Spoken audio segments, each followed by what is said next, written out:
There we are. There she Okay. is. I'll start us off. For those who don't know me, my name is Lisa Jordan. I'm the managing director of the IEA. I reside in Charlotte, North Carolina. I'm pleased to be here with you all today. We do these webinars every single month. They are generally hosted and attended by executive association members across the US and Canada. If you have a great topic that you would like to share, I will put my email address in the chat. You're welcome to reach out to me, or if there's a fellow exec that you know would do a great job with this, please send them my way, as this is one of the great IEA member benefits, and we're always looking to fill those webinar slots. So today, I am pleased to introduce to you Mario Juarez. Mario focuses on helping organizations and individuals achieve better business results through strategic storytelling.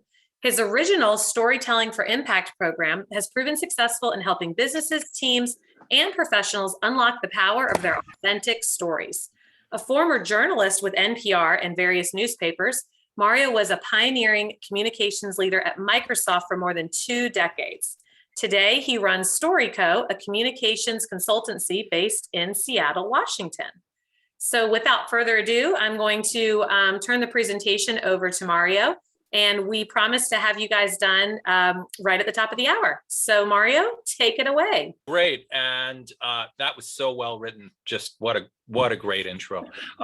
Great to be here. Let me ask, you can see my screen, right? You can see the slide that I got projected, and we have until the top of the hour. Yes. You know, yeah, but I am seeing gray blocks over top of your screen, and I'm wondering if that is your Zoom screen that's blocking us. You might need to slide those out of the way. Okay. Do you have our faces up in the way there? That might be blocked. There we go. There we go. Okay. Yep, all fixed. All right. Okay, all fixed. Good. Okay, take it away. I'm glad I asked without having those big blocks in the way. All right. Hey, great. It's fantastic to be here, and we have till the top of the hour. And I am just, boy, I'm so excited to be here. And let's have a little bit of fun. We're going to talk about storytelling and how to do it in a way that helps you drive your business or helps you just have a more enjoyable life. Storytelling is enormous fun. It's also enormously powerful. And I'm here to talk about the importance of it to your story and to business success, to your business and your business's success. If you have questions, though, some housekeeping along the way. I really enjoy these sessions when we're able to be interactive. So if you have questions, pop them into the chat window there, raise your hand, interrupt me. I've got some things that we're going to do where I'm going to ask for your participation at a couple of levels. So I promise it won't be too painful, but it should be a lot of fun. Let's have some fun. But let's talk about practicalities first and just talk about storytelling, the why of storytelling. Why is this something that we would ever bring into business, aside from the fact that it's so much fun and that it's so enjoyable and that we all do it all the time? In a lot of cases, storytelling is viewed as a sort of a soft skill. It's almost a nice to have, something that is peripheral, when in fact it's actually, I believe, central to a lot of aspects of business success. And when I work with clients over the years, these are some of the things that people have come to me to say, help us with this, help us attract customers, help us to show the value of what we're doing, engage people with it, engage people with our brand, help us build our culture, help us recruit, keep people, celebrate our customers, a really powerful concept that should be obvious in the many different values and benefits of doing that. And then obviously improving the bottom line, ultimately being more successful on the metrics that matter the most. And I've worked over, hundreds of different clients and engagements, and have had people focus on all of these and had measurable results, measurable impacts for each of them. And what I want to do today is to walk through some of the aspects of this that I think are applicable to anybody. We don't have a whole lot of time. In a lot of my engagements, I work with people on extended engagements that sometimes last weeks and months. Sometimes though, just one workshop here, 1 hour. So what I want to do today is go through some of the high points that I think are enlightening and intriguing, that can shift your thinking a little bit, show you some of the underpinnings of how and why this works, and then leave you with a few bits of walk away wisdom, a handful of tips that you can immediately apply to your life that may make you a little bit better as a storyteller, a little bit more effective, a little bit more impactful.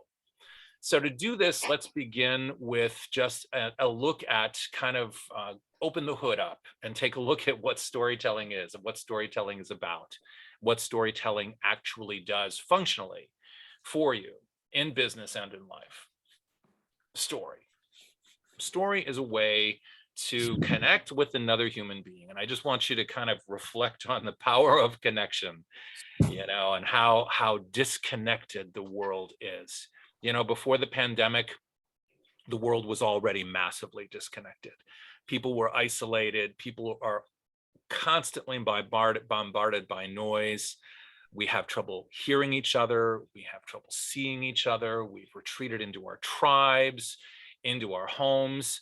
And boy, the superpower of being able to open a door to grab somebody else's attention, and not just intellectually, but also emotionally, and engage somebody in a way that actually changes their physiology. That is powerful. That is major. And that is what storytelling can do. Storytelling gives you this ability to create a connection. And when you've opened that door, then you have the ability to add information, you have the ability to teach, to transfer knowledge, to inform. Very powerful. Most of us remember that our great teachers were often great storytellers, and that's not an accident. It's more though than just informing. Storytelling also changes the way people feel, what they believe, what they think, what they do, how they vote, what they buy. It's the ultimate influence model.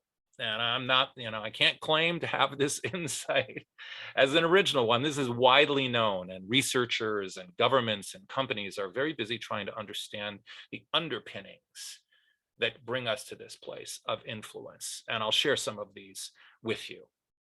But first, let's talk a little bit about the attributes of story and what stories can do, because again, these provide insights that can help us become better storytellers. Things to reflect upon. Most powerful being that a story can give you the ability to confer meaning.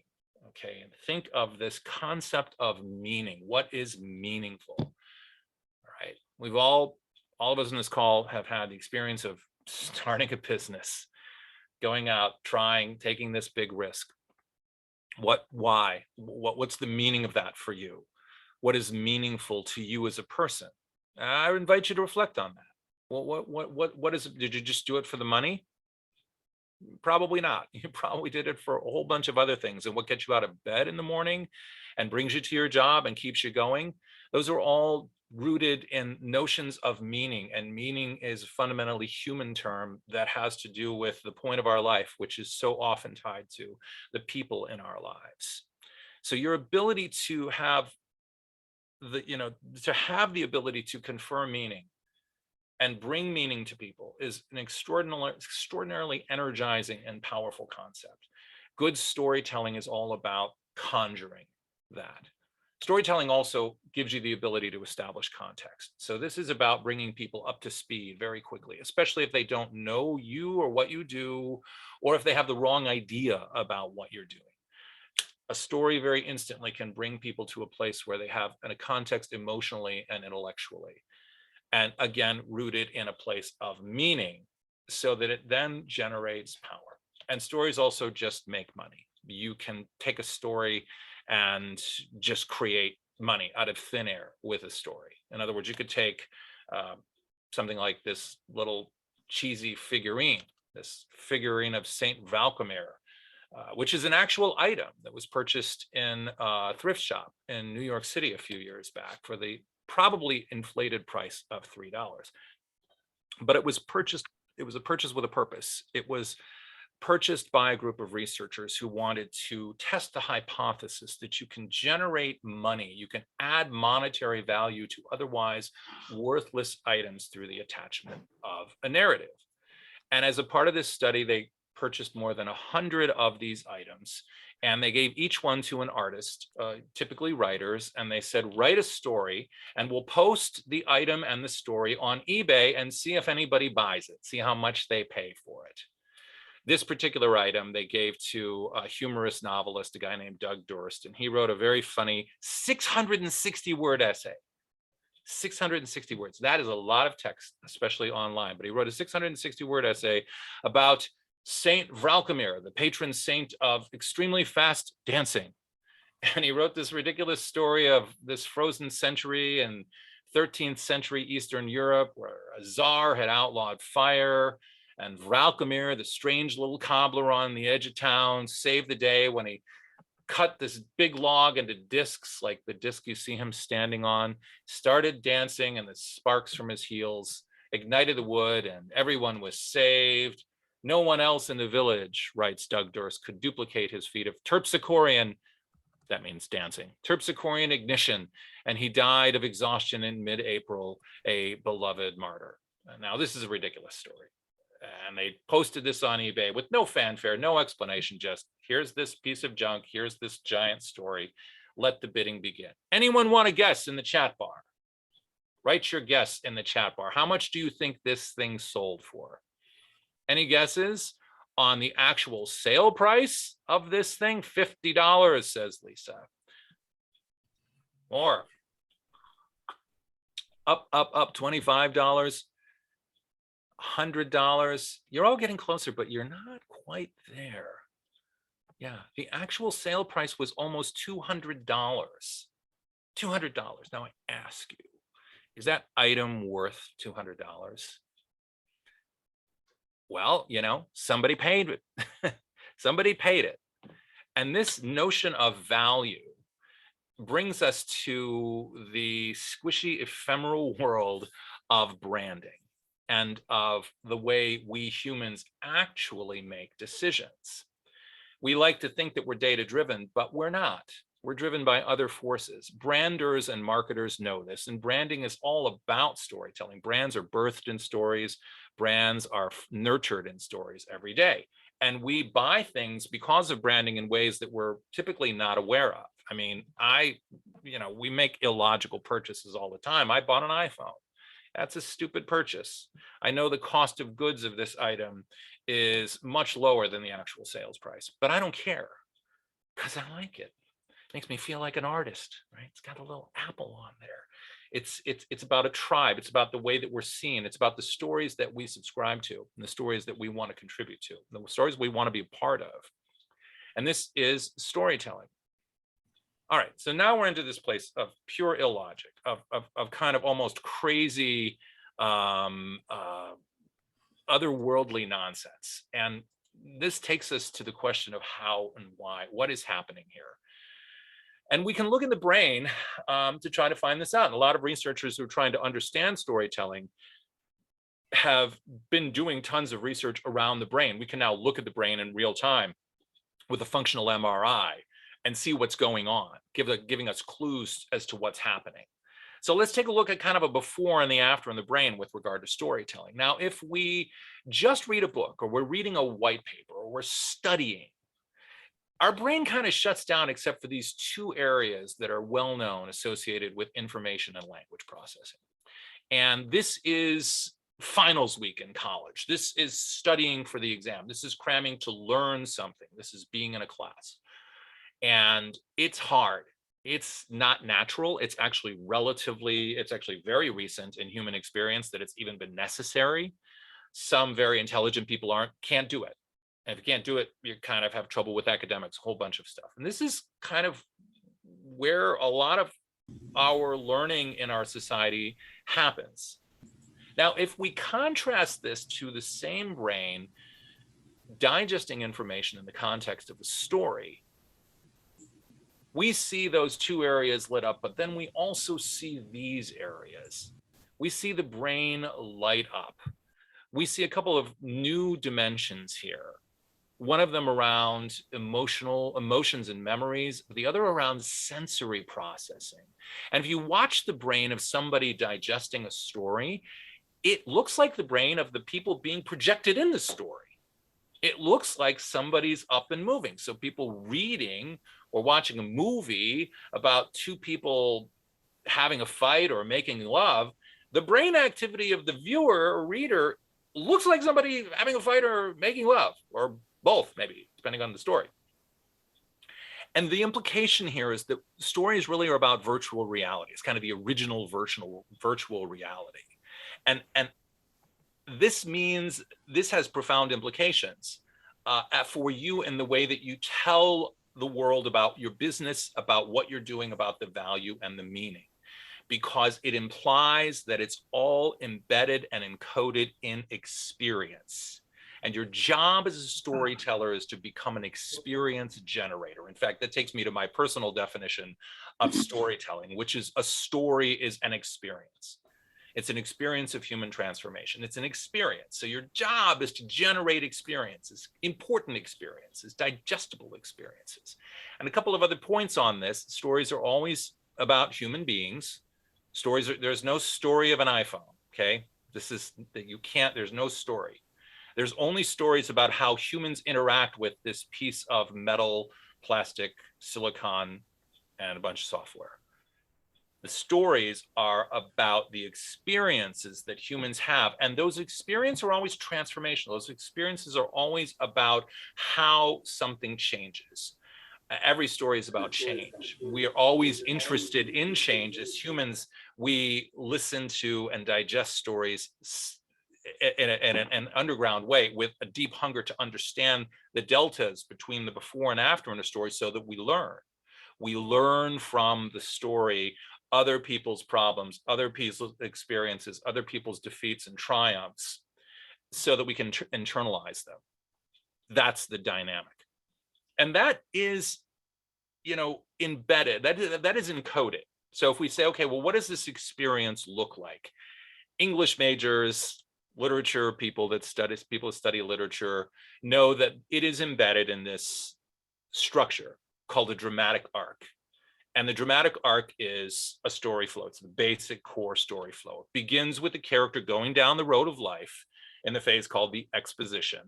Things are going along fine, everything is good, and then something happens. There's an inciting incident, usually something bad. I mean, it was always something bad that changes things and creates stress, generates tensions, the stakes rise, the actions rise, until it finally gets to an unbearable point where it breaks at the climax, either for good or bad. It breaks fundamentally one way or another, irrevocably, past a point that which you then go into a place of falling action. The dust is settling until you get to this new reality of the resolution, where our character is now in a different reality, in a different place, a different world, a different level.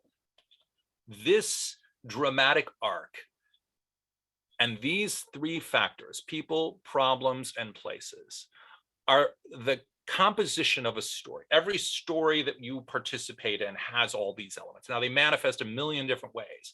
Good stories often don't include all of these factors because we like to fill in the blanks on them, but they're all in there. And the reason I bring this up to you is not to turn you into a literature nerd. It's to show something profound, which is that this is within you. And you use this all the time. You've already exercised this dramatic arc more than 1,000 times today. The average person research shows the average person tells well over 2,000 stories a day. Typically, most predominantly in the form of daydreams, the average daydream lasting 14 seconds. But you read the news, you watched TV, you looked at your social feed, you did whatever you did, you listened to the radio, you talked to your friends, you talk to your loved ones, and the information is all delivered in this framework. This framework is so ubiquitous that we unconsciously use it to interpret the flow of our life, especially when we encounter the unknown or the new. Now, prove to you, to demonstrate to you how profound and prevalent this is, I'm going to show you a movie. All right, we're going to watch a movie. So get out your popcorn, we'll watch a film here. I'm gonna show you a very strange film, okay? This film does not have any action. It doesn't have, it's got a lot of action, but it doesn't have any sound, and it doesn't have any color, it doesn't have any music. But it's got a bunch of action in it. All right. So what I want you to do is it's 1 minute long. So I want you to watch this movie for a minute. And then when the movie's over, be prepared to explain what you saw. Okay. Ready? Here we go.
Okay, so that's our movie. And if you go into the chat window, you'll see a link, or you can pull up your phone and use the QR code to go to a short little online quiz or a little online experience that will give you the chance to explain what you saw, to offer what you saw. So take a moment and go to that form and register what you saw.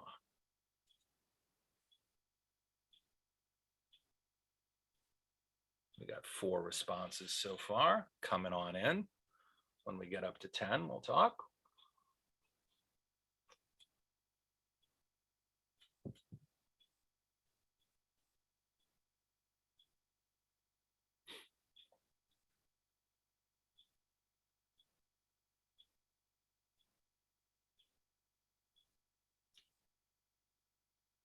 Okay, few more moments here.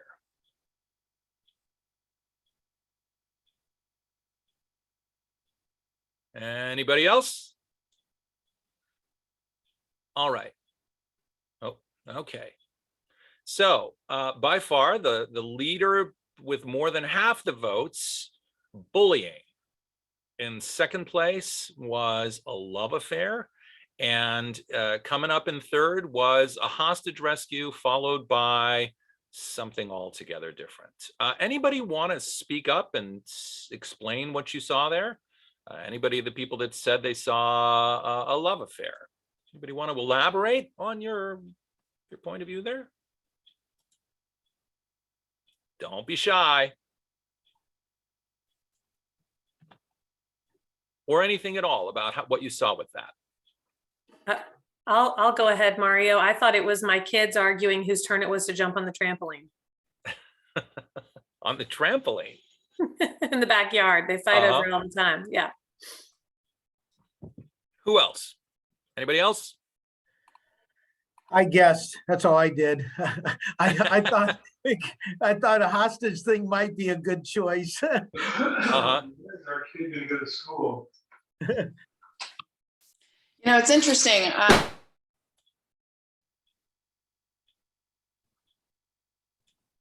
Was there a comment coming there?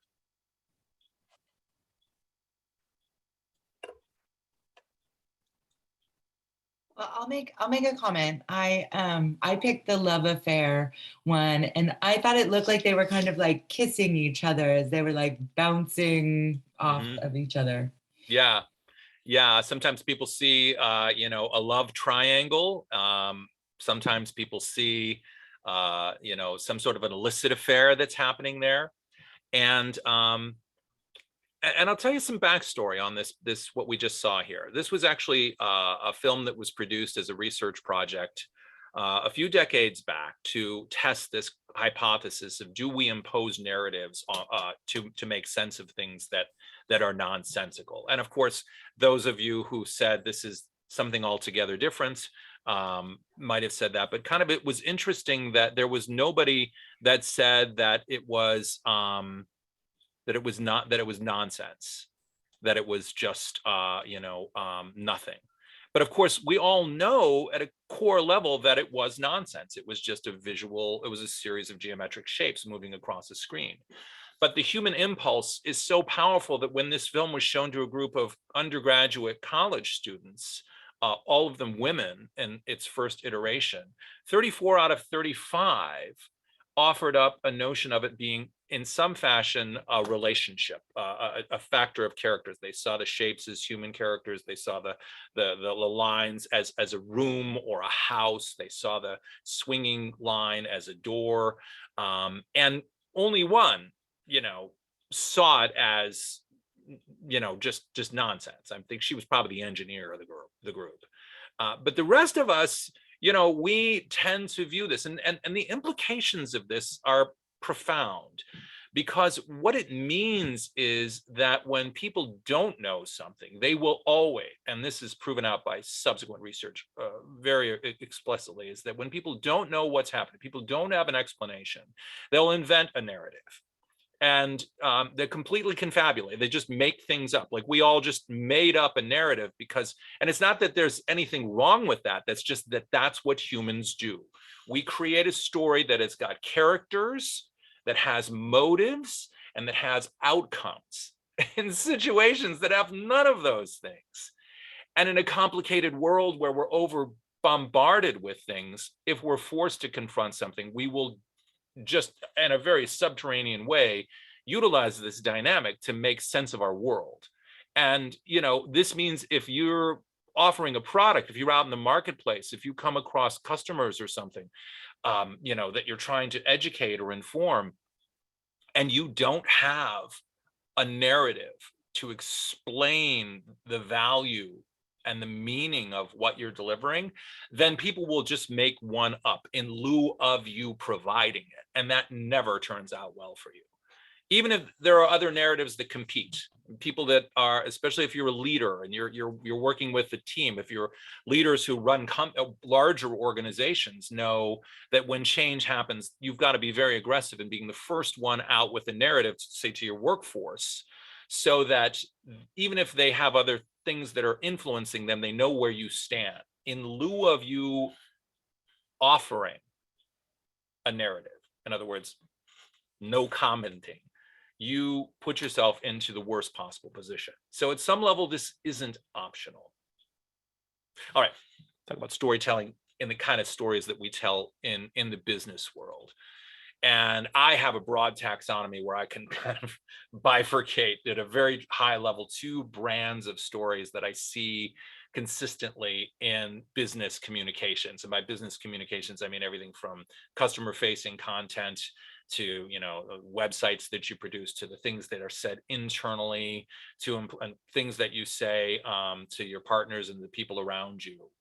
There's kind of 2 broad brands of the stories that are told. And the first one is the one that when I especially talk to people that are executives or people that don't necessarily think about this stuff very much, when they think of stories, they think of a transactional presentation, something that says, hey, if we're going to tell the story of our business, I'm going to tell you about what we're selling. I'm going to tell you what it is. I'm going to tell you about the details of it. I'm going to tell you about the rules, the prices, the factors, all these things, which of course we all care about, which of course we want our customers to know at various levels and the people around us. But of course that leaves a lot out, not the least of which is the exploration or the explanation of the meaning of this for the people that get affected by what you offer. We just simply tell the transactional details. And this is fine. You need to be able to do it. These are hard stories to tell, and they tend to be very self-absorbed. So when you're telling them to somebody who isn't being paid to listen to you or to care, they're going to tune out pretty fast. By contrast, the transcendent story is that story that is about how does human experience change at a level of meaning because of what you offer. how does in a core business sense is, how has your customers' lives changed because they made the choice to go with you, or didn't change because they didn't make the choice, or changed for the worse because they made the wrong choice? Those are all stories, and those stories are emotional. They tend to be very much about the other. And you have to have a kind of a courage to tell these sorts of stories, because you have to have the confidence to not want to lead with yourself. Very hard for us to do as business people sometimes, is to not lead with yourself. All right, let me give you a flavor of what each of these looks and feels like. And I want to show you a couple of videos. And these are videos that were produced by large companies to be shared on broadcast or online. Not necessarily something that a small company will do, but the principles. I show these to get the principles across and to demonstrate this. And those principles are applicable, especially to your customer facing, your public messaging, your public stories that you tell. Okay, show you a couple videos. And the first video is from an insurance company telling our story. And oftentimes when you go to a website, sometimes you'll see our story, like our story, and always disastrously bad. And this is a very transactional story that is a story about us. Let's have a look, and let me know if you have any trouble hearing this.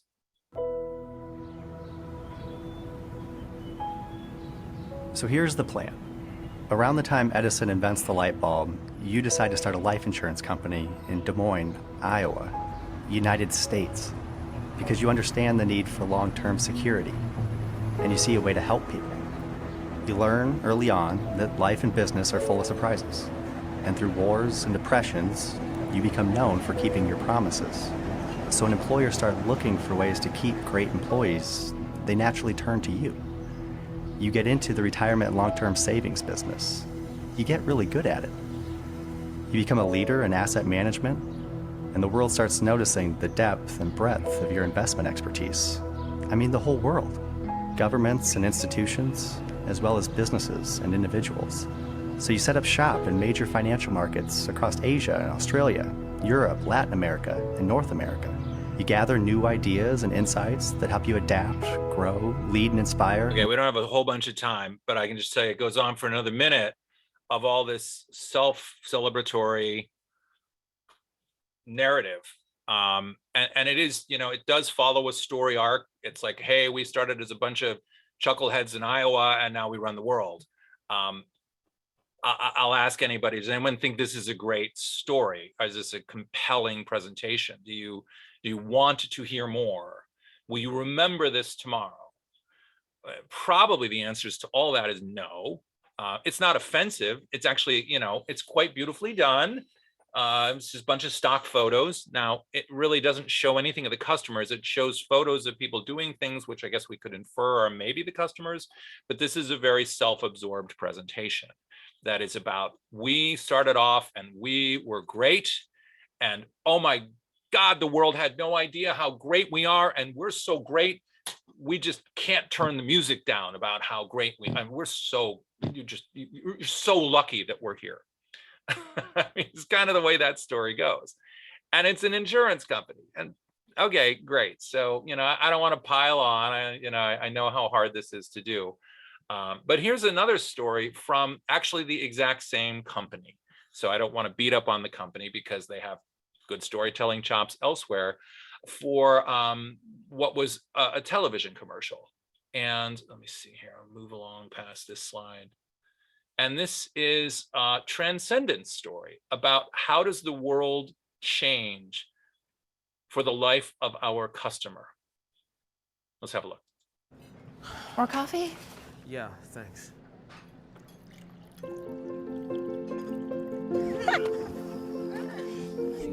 Oh yeah, Yeah, okay.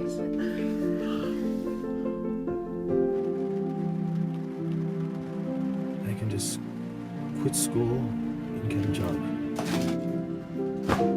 It's okay. Daddy's here. Daddy! Hey. Hi.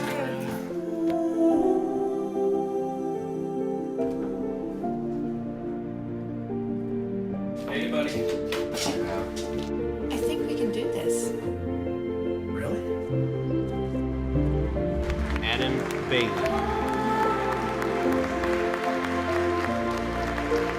Adam Bailey.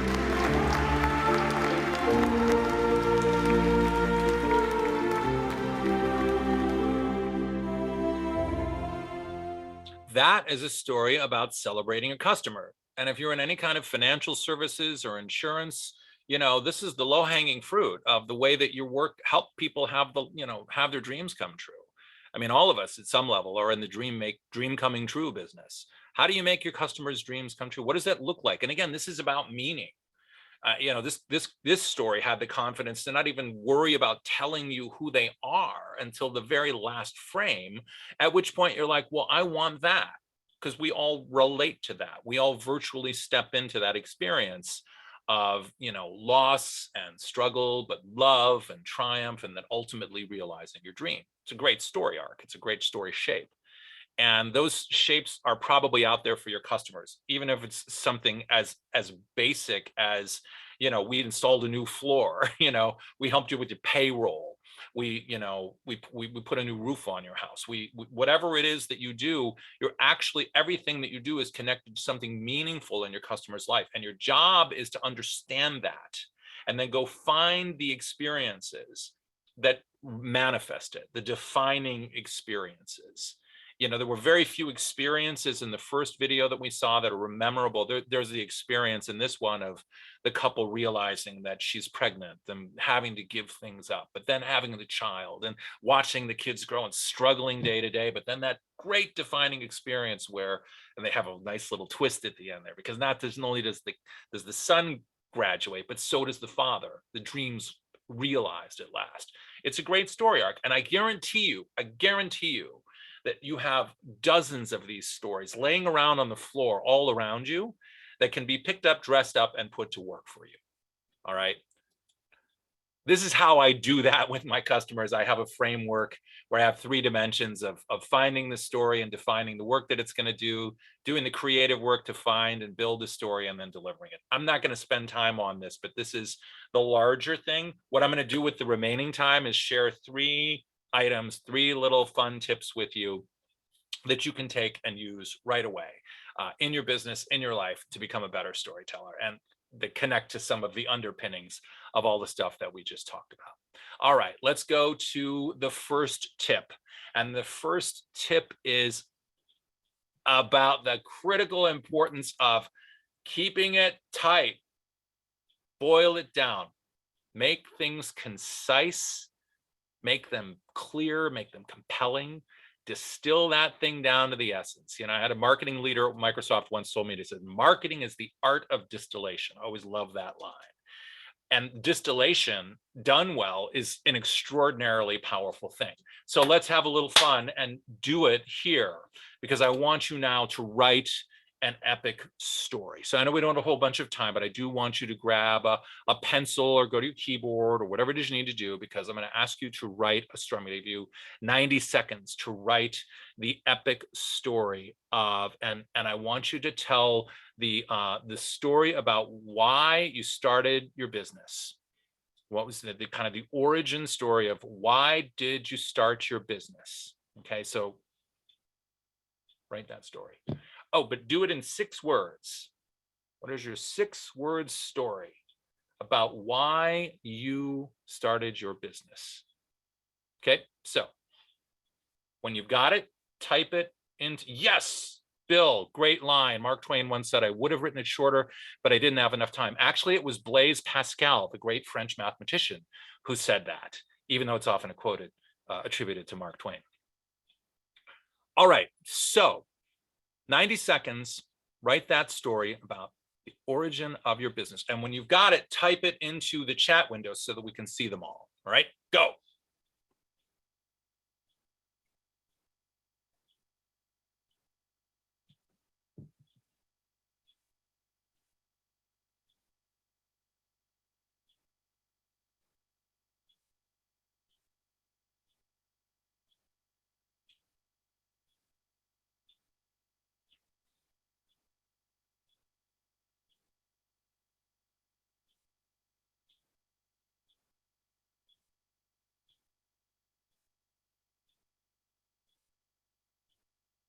Ooh, these are good. Time to face the not done. I needed to feed my family. Friends need another place to meet. That's a good one.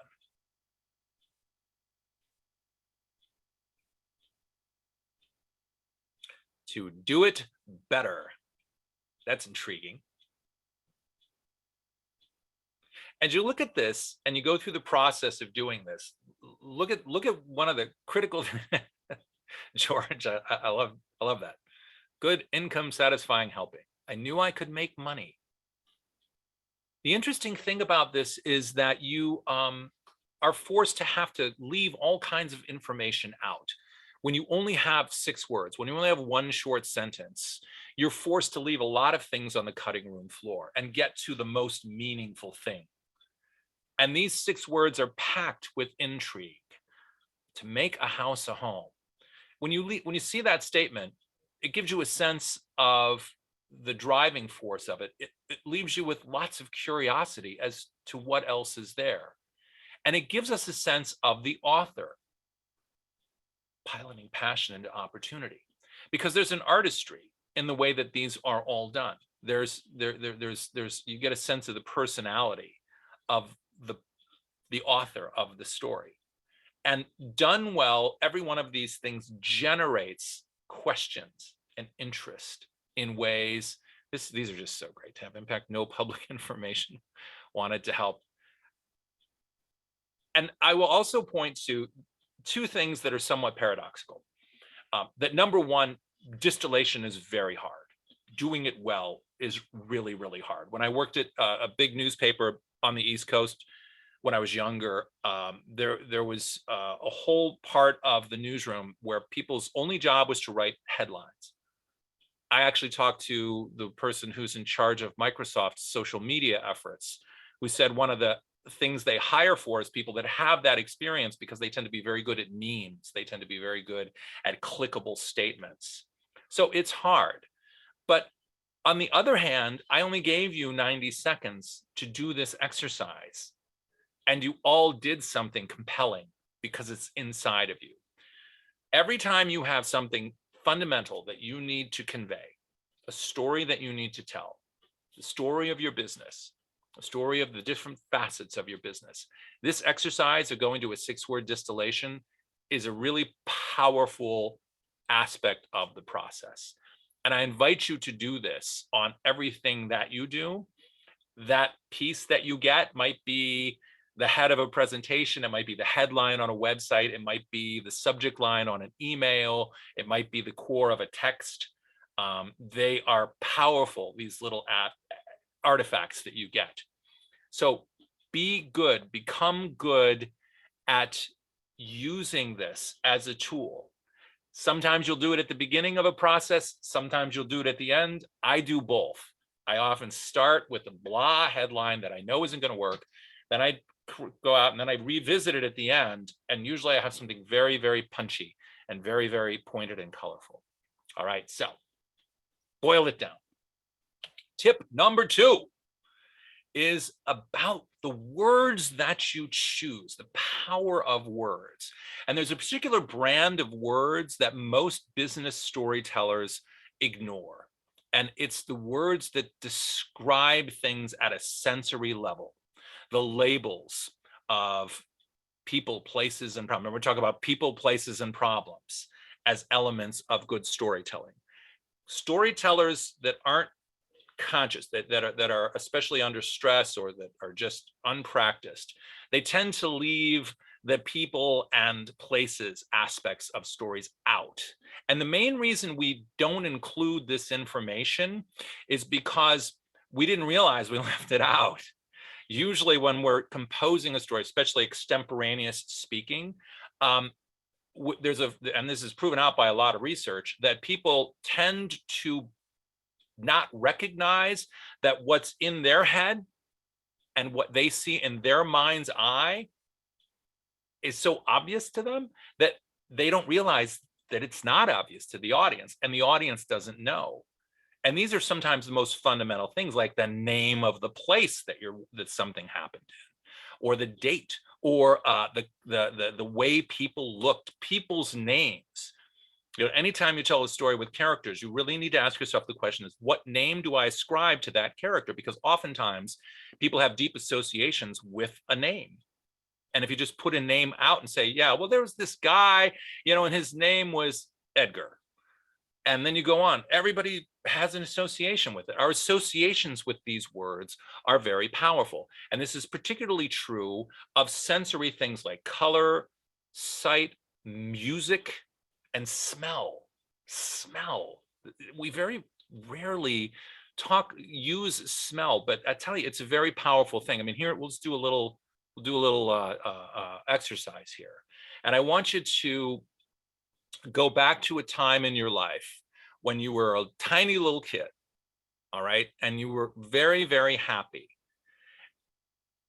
And tell me that a smell that's associated with it, that when you encounter that smell today, you go back to that happy place. Like, is there a smell that transforms? For me, it's the smell of freshly cut grass. I remember a while back, a few years back, right at the end of my Microsoft career, I was at this, I was in New Orleans on a hot spring day. Sun was beating down. I was in this convention center. I was very stressed. I was so stressed I had to go out for a walk. So I walked across the street from the, you know, New Orleans Convention Center, and there was a field, a little grassy field, and someone had just cut the grass.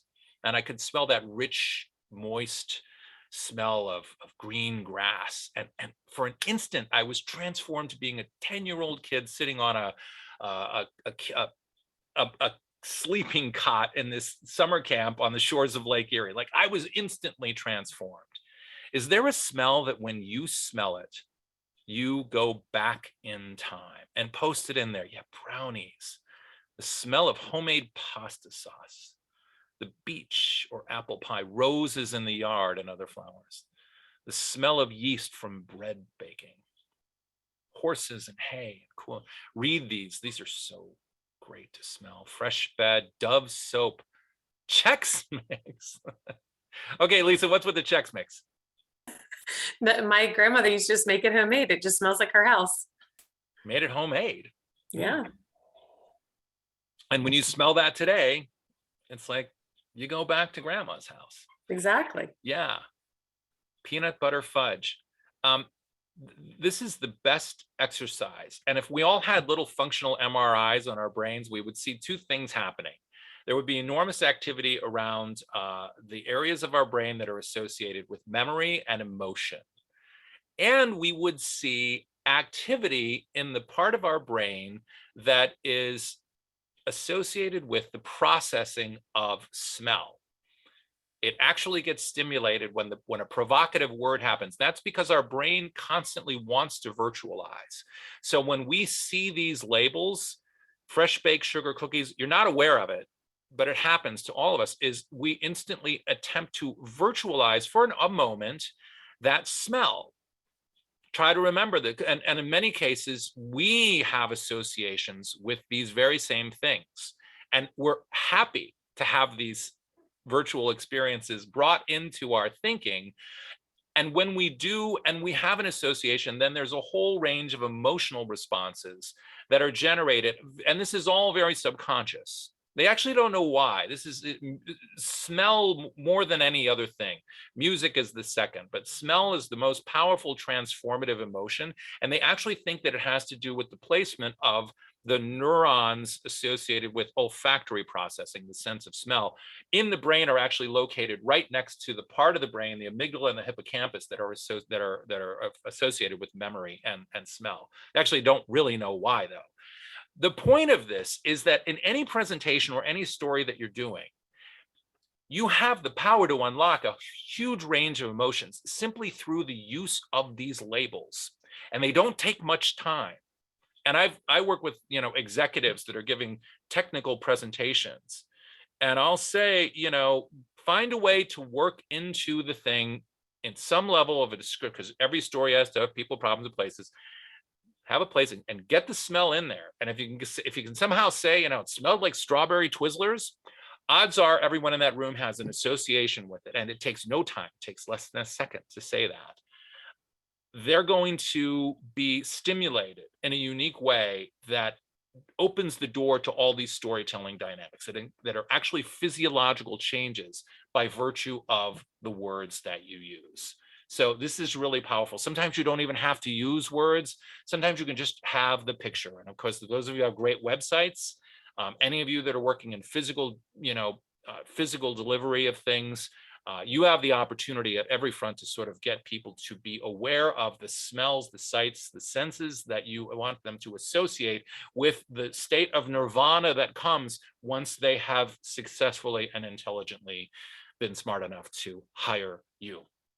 All right, third and final tip is around just the power of honesty and authenticity. Authenticity, it's an overused word, but boy, what does it take to be authentic? Well, I'll tell you what it takes to be authentic. It takes real courage and real work, because authenticity in a way that actually has meaning to people is usually rife with some tough negatives. When you tell a story, there are no stories that don't spend time in unhappy territory. And especially if you're telling stories about yourself or your business, often those things that take you to a place of risk are the things that are the fodder for really good stories. So failure, the failures that you've had, the lessons you've learned the hard way, the risks that, you've embraced. These are things that are close and near and dear to our hearts. And to the hearts of our customer if they're there, if you're telling their stories. And so they require enormous care and curation. And you can't just use them willy-nilly. You have to be intentional, and it just requires work. And a facet of what I'm saying here is that good storytelling is actually expensive. Even people that that you go, oh, that guy, she's the best storyteller. It's very hard to make it look easy.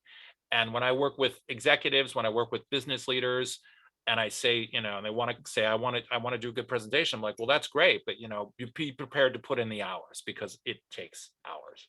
So it takes those things. And I'll leave you with one final thought about what storytelling really takes. These are my core beliefs about the essence of great storytelling, is that, as I just noted, it takes a lot of courage to be a good storyteller, because you're going to the place of honesty.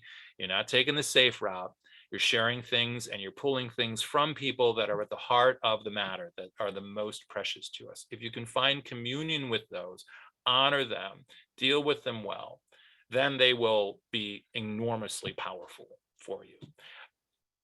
According to that, concurrent with that is a word that we don't use a lot in business, which is love. And by love, I mean it in all senses of the word, but what I really mean is a deep and true affection. And this keeps you on the side of the angels, because storytelling can be misused.